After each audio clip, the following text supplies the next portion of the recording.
ప్రమాసంగా వేయించినట్టు ఎంచ గ్రామస్తులందరికీ మరియు అల్జాపూర్ ఎంచ గ్రామ ప్రజలందరికీ పేరు పేరున ధన్యవాదాలు. ఇలాగా వచ్చినటువంటి మా మండల అధ్యక్షులు మాజీ ఎంపీడీ సీనన్న గారికి మరియు మాజీ వైస్ ప్రెసిడెంట్ గోవర్ధన గారికి మరియు ఎంచ కాంగ్రెస్ లీడర్లందరికీ పేరు పేరున పాదాయ వందనాలు. నాకు అన్ని విధాలుగా అన్ని పార్టీలకు అంతంగా కలుపుకొని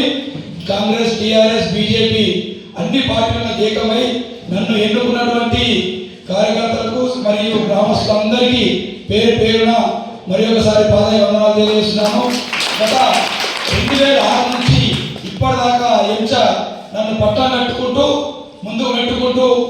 పోతూనే ఉంటుంది. కాబట్టి మన గ్రామస్తులకు అల్జాపూర్ ఎంచ గ్రామస్తులకు మరి నేను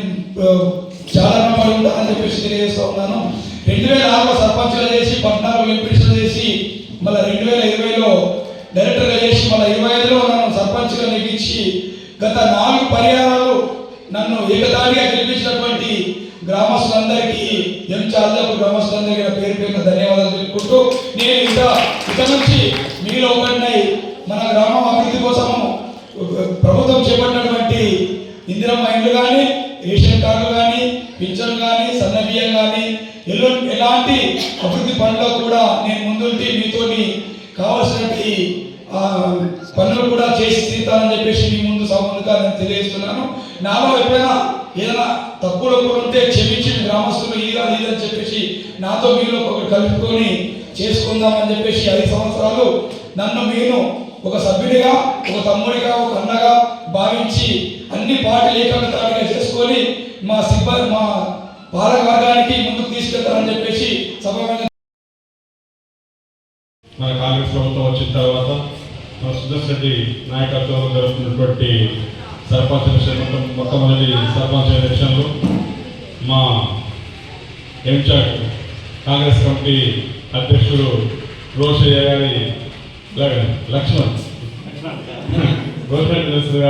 సారథ్యంగా మరి మన ధర్మాజీ, లక్ష్మణరావు, లింగం గౌడ్ అందరూ కార్యకర్తలు పేరు మర్చిపోతే ఉంటుంది కలిసి కట్టుగా రాజరెడ్డి మాజీ అధ్యక్షుడు వాళ్ళందరూ చాలా రాత్రి బాగా కష్టపడి కాంగ్రెస్ పార్టీ చేసినటువంటి అభివృద్ధి సంక్షేమ కార్యక్రమాలను చెప్పి మీ అందరి చేత ఓటు వేయించి గెలిపించినందుకు మన సాయిలు గారికి అభినందనలు చెప్తూ ఉప సర్పంచ్ అదేవిధంగా వార్డు సభ్యులు అందరికీ కూడా అభినందనలు. శుభ సందర్భంగా మరి చాలా యువకులు అందరూ ఎవరు కూడా వయసు పడిన వాళ్ళు లేరు, అందరూ 30-40 సంవత్సరాల పట్టు ఉన్నటువంటి కార్యవర్గం ఎన్నుకున్నందుకు ఎంచ గ్రామస్తులందరికీ కూడా మరి ఒకసారి అభినందనలు. ముఖ్యంగా మరి ఇందులో వరకు మనము ఎలక్షన్లో అన్ని పార్టీలు అన్ని వర్గాలు మనము ఓట్లు అడగడం జరిగింది. ఎలక్షన్లు అయిపోయి ఈరోజు గెలిచినటువంటి సభ్యులు నిన్న జరిగినటువంటి అన్ని కూడా మర్చిపోయి గ్రామస్తులంతా మన వాళ్ళే, మనము అందరం ఒకటే, అందరినీ కలుపుకొని పోయి గ్రామాన్ని అన్ని రకాలుగా అభివృద్ధి చెంది మంచి పేరు ప్రఖ్యాతులు తెచ్చుకోవాలని చెప్పేసి సందర్భంగా కోరుతా ఉన్నాం. ఎందుకంటే కాంగ్రెస్ పార్టీ అధికారంలో ఉంది, తప్పకుండా ఇల్లు కానీ, పెన్షన్లు కానీ, మరొకటి కానీ ఇవి కూడా ఎటువంటి పేష విధానాలకోకుండా అందరికీ సమన్యాయం జరిగే విధంగా, ఎవరైతే నిరుపేద కుటుంబాలు ఉంటాయో వాళ్ళకు న్యాయం జరిగే విధంగా మరి సాయిలు కానీ, ఉప సర్పంచ్, వారి వార్డు సభ్యులు కానీ తప్పకుండా చేసి మంచి పేరు తెచ్చుకొని ముందు ఇంకా పదవులు పొందేటట్టు ప్రజల చేత మనలు పొందాలని చెప్పేసి మనసారా కోరుకుంటూ మరి అవకాశం ఇచ్చింది.